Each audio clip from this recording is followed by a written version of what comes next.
Good afternoon, Professor. We are talking during the Polish Philosophical Congress, and my first question is connected with religion. Paul Tillich said that religion is to answer the ultimate concern of each human being. And very often people tend to consider religion as a consolation. But in your paper, you described atheism as a consolation. If I can ask how you understand it, how this thought should be understood? Right. Atheism is the view that God does not exist, or there are no gods, or there is no God. It's an opinion that many people hold. It's an opinion that I hold and have held since I was about 15. I was invited by a colleague in Dublin to contribute to a series of lectures on the consolations of philosophy. And people talked about the consolations of this or that. Now, it's usually thought that one of the great consolations one can have in life is religious belief. And as an atheist, I don't think that religious beliefs, positive religious beliefs, can be true. So I felt obliged to see whether being an atheist was just being miserable and not enjoying the consolation that religious people have. And to my surprise, I found that there are one or two consolations of atheism. The main one, I think, being that you don't have to fear what happens after death, because if nothing happens to you after death, there's nothing to be afraid of. You will not go to hell, you will not burn for eternity. The other side, of course, is that you will not have a nice life in paradise or in heaven after death. So dying is strictly neutral, and there have been philosophers in the past who've held this view. Stoic philosophers, David Hume and others, have held that there is nothing to be ashamed or afraid of about dying. It's what happens to all of us. The other, I suppose, less emotional but more rational or cognitive benefit of being an atheist, at least if you are an atheist, is that you think you have more true beliefs about ultimate things than people who believe in religion. So, in general, the idea is that, if I understand well, we are more free in some way, that we are more free in our feelings, but also in our intellectual life. Am I right?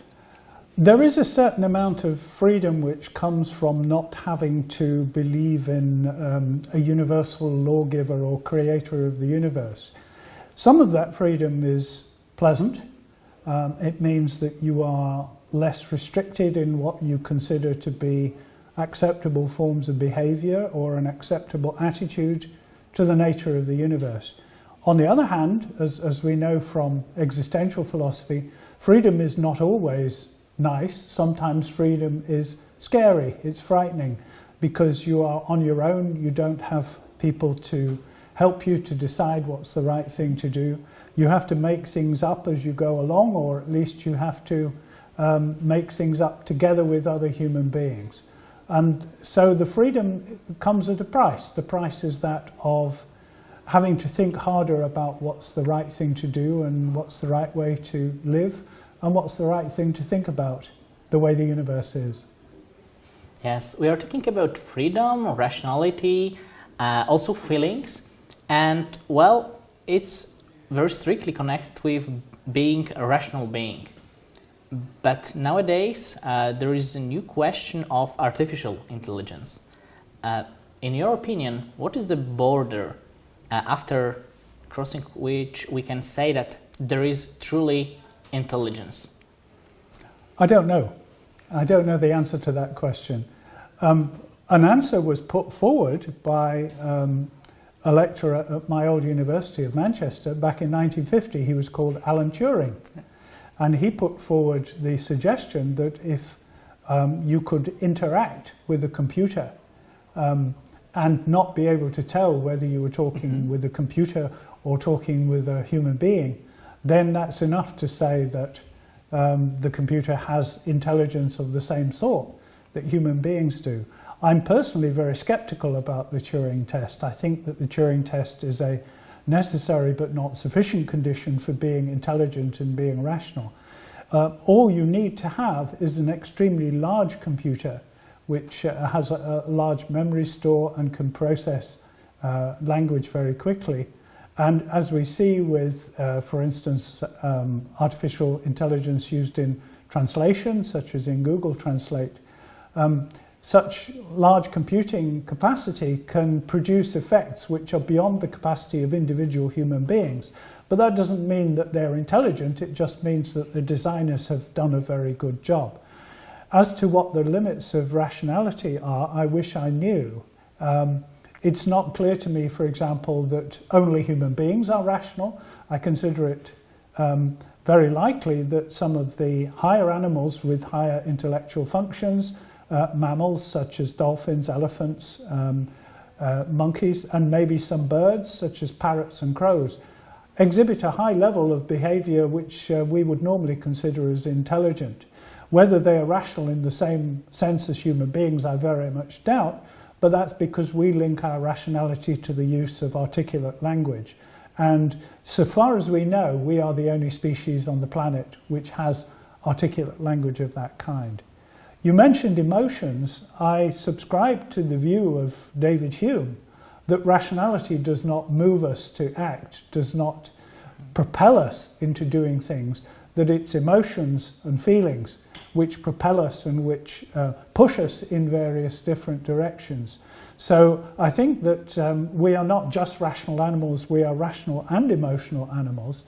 And the proof that it's emotion that pushes us around much more than rationality is there every day to see on the news and in the history books. People act irrationally both in regard to their own good and regard to the good of the people around them.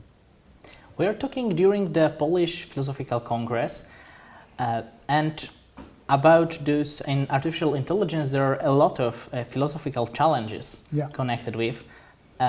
In your opinion, what are one, two, or maybe three the most important, the most crucial for philosophers to answer? The first challenge is to answer whether artificial intelligence is intelligence, and we've already discussed that. I'm not sure there are huge conceptual challenges. All right, let me consider the following.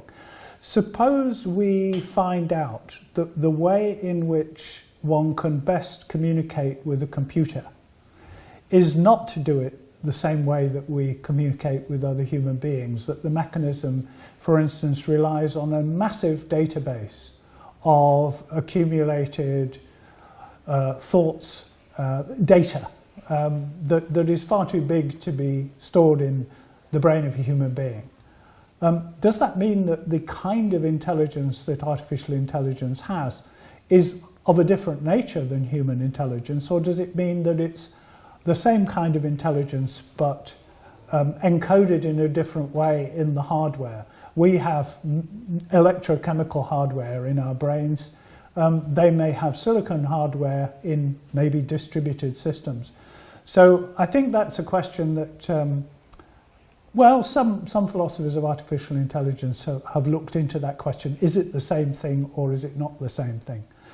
The other question I think we have to address, and I think it's less perhaps a conceptual question than a practical and maybe even a historical question, is what do we do about the possibility, I think the probability, that artificial intelligence, in its ability to assimilate, manipulate and deal with knowledge, with facts and with suggestions as to what to do, what do we do when that radically outstrips the capacity of individual human beings to think, act and plan?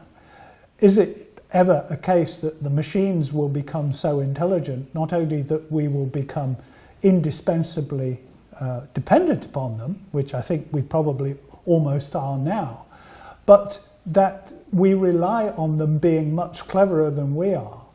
And the final existential worry is, will there come a point at which the machines, maybe in collective decision, decide that it would actually be much better for the world if the machines took over and human beings were relegated to the role of providers of electricity. That's probably the worrying scenario. How long along the road that is, I don't know. There have been very, very clever people, such as Professor Stephen Hawking, who worry about the possibility that artificial intelligence might become dangerous to human beings. And at that point, I think we have to step back and say, well, that's interesting.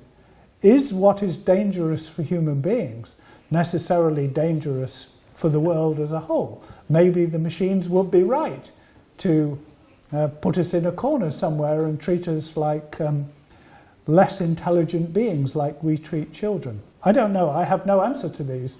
Those, I think, are the interesting questions that arise concerning artificial intelligence, perhaps less now than in the future. Thank you very much. And to summarize this discussion, from your very personal point of view, those emerging of artificial intelligence and its development, there are more hopes or fears?